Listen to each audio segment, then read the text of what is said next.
Hello guys, ഇന്നലെ പറഞ്ഞ കഥന്റെ ബാക്കി. ഞാനിപ്പോ എത്തി നിൽക്കുന്നത് ആഗ്ര ഫോർട്ട്. അങ്ങനെ അവിടുത്തെ ടിക്കറ്റ് കൗണ്ടർ കയറി കാണുന്ന 40 രൂപ ഒരു ടിക്കറ്റ് 1565 പണി തുടങ്ങി 8 വർഷം കൊണ്ട് പൂർത്തീകരിച്ചതാണ് അക്ബർ ചക്രവർത്തി ഈ കോട്ട. അതാണ് നിങ്ങൾ ഈ കാണുന്ന ആഗ്ര ഫോർട്ട്. അങ്ങനെ 40 രൂപ ടിക്കറ്റ് എടുത്ത് അമർ സിംഗ് ഗേറ്റ്, അതായത് അക്ബർ ദർവാസ കടക്കാൻ വേണ്ടിയിട്ട് നോക്കുമ്പോൾ ഫുള്ള് വരും. അങ്ങനെ വരിന്റെ ഏറ്റവും ബാക്കിൽ ഇരുന്നാണ് വേലടിച്ചിരിക്കുമ്പോഴാണ് ഉള്ളുന്ന ഒരാൾ പറഞ്ഞത്, വ്ളോഗർ മുത്തു അന്തരം. നമ്മൾ വിചാരിക്കണ മാതിരി ചില്ലറ ഗേറ്റൊന്നുമല്ലേ, ശത്രുക്കളിൽ നിന്ന് രക്ഷ നേടാൻ വേണ്ടിയിട്ട് ഈ ചെയിൻ പിടിച്ച് വലിച്ചിട്ടുണ്ടെങ്കിലല്ലോ പാലാണ് പൊന്തും, പിന്നെ വയ്യണ്ടടി. അങ്ങനെ കോട്ടന്റെ ഇമ്മിണി വലിയൊരു വാതിലും തള്ളി തുറന്ന് ഞാൻ എത്തിപ്പെട്ടു. കോട്ടക്കുള്ളിലേക്ക് കടക്കാനുള്ള കവാടത്തിന്റെ മുന്നിലുള്ള ഇമ്മിണി വലിയൊരു, അങ്ങനെയുള്ള ഈ മുറ്റത്തിൽ നിന്നും ഉയർന്ന രീതിയിലുള്ള പരിശോധനയ്ക്ക് ശേഷം മാത്രമേ കോട്ടക്കുള്ളിൽ പ്രവേശിക്കാൻ പറ്റുള്ളൂ. അതിപ്പോ തുടങ്ങിയ സമ്പ്രദായമല്ല. രാജാവിന്റെ കാലത്ത് തന്നെ ഉയർന്ന രീതിയിലുള്ള പരിശോധനയ്ക്ക് ശേഷം മാത്രമേ ഈ കവാടം കടന്ന് കോട്ടക്കുള്ളിൽ പ്രവേശിക്കാൻ പറ്റൂ. രാജാവിന്റെ കാലത്ത് തന്നെ പിടിപാടുള്ള ആളായതുകൊണ്ട് എനിക്ക് കൂടി വരിക്കേണ്ട ആവശ്യമില്ല, എന്നെ വേഗം കയറ്റി വിടും. പക്ഷെങ്കിൽ ഈ ചങ്ങായിക്കിന്റെ റേഞ്ച് അറിയില്ല, എന്റെ ടിക്കറ്റ് കീറിക്കാണ്ടാണ് ഇയാൾ തന്നത്. സാറില്ല പോട്ടെ വിചാരിച്ചാണ് കീറിയ ടിക്കറ്റ് പോക്കറ്റ് കിട്ടുകൊണ്ട് ഉള്ളിൽ കയറിയപ്പോൾ ഞാൻ കണ്ട കാഴ്ച അന്തം വിട്ടുപോയി. നിങ്ങൾക്കൊന്ന് കേൾക്കണം, ഈ കോട്ട ഉണ്ടാക്കിയാണ്ട് റെഡ് സ്റ്റാൻഡ് സ്റ്റോൺ കൊണ്ടാണ്, അതാണ് ഇതിന് ഇത്ര ചുവപ്പ് നിറം. സംഗതി കോട്ട ഉണ്ടാക്കിയ അക്ബർ ചക്രവർത്തി ആണെങ്കിലും ഇതിന്റെ പിന്നിൽ നയിച്ചേണ്ട കുറെ തൊഴിലാളികളാട്ടാ. അങ്ങനെ കത്തിജ്വലിക്കുന്ന സൂര്യന്റെ മുന്നിൽ തളരാതെ ഞാൻ ഈ ഓടിപ്പോണ്ടാ കൊട്ടാരത്തിന്റെ ഉള്ളിൽ. അപ്പോൾ അതിന്റെ മുന്നിൽ രാജാവ് കുളിച്ചിന്റെ ചായക്കപ്പ് മാനിക്കത്തുള്ള വലിയൊരു ബാത്ത് ഡബ്ബ്, ജഹാംഗീർ ബാത്ത് ഡബ്ബാണ് അതിന്റെ പേര്. അതിന്റെ ഉള്ളിൽ എത്തിപ്പാളിയാക്കിയിട്ട് കാണാത്തോണ്ട് ഞാൻ അതിന്റെ ഉള്ളിൽ ചാടിപ്പാളിയാക്കി.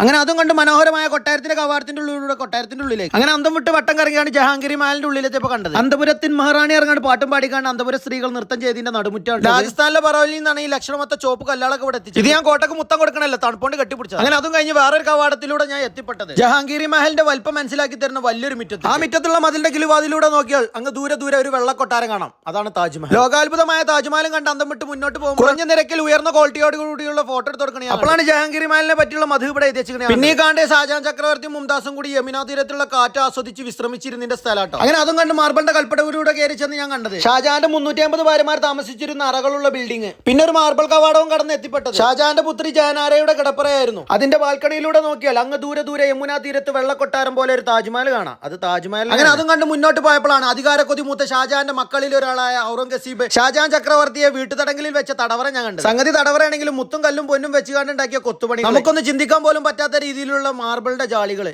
സംഗതി എന്തൊക്കെയാണെങ്കിലും സ്വർണ്ണപാത്രത്തിൽ അടിച്ചു വെച്ചാൽ സ്വാതന്ത്ര്യത്തിന്റെ വൈബ് കിട്ടൂലല്ലോ. അങ്ങനെ ശിഷ്ടകാലം നീണ്ട 8 വർഷം തന്റെ പ്രിയതമക്കും വേണ്ടി ഉണ്ടാക്കി കൊടുത്ത വെള്ളക്കൊട്ടാരം പോലുള്ള താജ്മഹൽ കണ്ടുകൊണ്ട് അദ്ദേഹം തടവറയിൽ നിന്നും മരണപ്പെട്ടു. അങ്ങനെ അതും കണ്ട് ഇടുങ്ങിയ വയലിലൂടെ ഞാൻ എത്തിപ്പെട്ടത് മിന മസ്ജിദിലാണ്. അവിടെ നിന്നും മുന്നോട്ട് പോയപ്പോൾ ഞാൻ എത്തിപ്പെട്ടത് മിന ബസാറിലാണ്. കൊട്ടാരത്തിലുള്ള സ്ത്രീകൾക്ക് സാധനങ്ങൾ വാങ്ങിക്കാൻ വേണ്ടിയിട്ട് എല്ലാ കച്ചവടക്കാരും ഒരു ദിവസം ഇവിടെ വരും, അതുകൊണ്ടാണ് ഇവിടെ മിന ബസാർ എന്ന് പറയുന്നത്. അങ്ങനെ കോണിപ്പടകൾ കയറിക്കാണ് ഞാൻ എത്തിപ്പെട്ടത് 1635 ഷാജഹാൻ ചക്രവർത്തി അന്തപുര സ്ത്രീകൾക്ക് പ്രാർത്ഥിക്കാൻ വേണ്ടി ഉണ്ടാക്കി കൊടുത്ത നാഗിന മസ്ജിദാണ്. അങ്ങനെ ഇരുട്ടുപൂണ്ട വഴികളിലൂടെ ഞാൻ എത്തിപ്പെട്ടത് ദിവാനി ഹാൾ. 1631 ഷാജഹാൻ ചക്രവർത്തി മുഗൾ കോട്ടയിലെ സാധാരണക്കാർക്ക് വേണ്ടി ഉണ്ടാക്കിയ സഭയായിരുന്നു ദിവാനി ഹാൾ. ഈ വിശാലമായ കോട്ടയെ കുറിച്ചും കൊട്ടാരത്തെ കുറിച്ചും എനിക്ക് മുഴുവനായിട്ട് നിങ്ങൾക്ക് പറഞ്ഞുതരാൻ സാധിച്ചിട്ടില്ല. സമയം സന്ദർഭം കിട്ടുകയാണെങ്കിൽ നിങ്ങൾ ഇവിടെ വന്ന ഒരു ഗൈഡിനും വെച്ച് ഇവിടുത്തെ ചരിത്രപരമായിട്ടുള്ള ഒരുപാട് കാര്യങ്ങൾ ഇവിടെ നിന്നും കണ്ട് മനസ്സിലാക്കി പഠിക്കുക. ചരിത്രപരമായ കാര്യങ്ങൾ കുറച്ചൊക്കെ ഞാനും മനസ്സിലാക്കി ഇവിടുന്ന് ആഗ്ര ഫോർട്ടിന്റെ രാറ്റും പറഞ്ഞു കാണി താജ്മഹൽ കാണാൻ പോകണം. അപ്പോൾ നാളെ കാണാം. Okay, bye bye.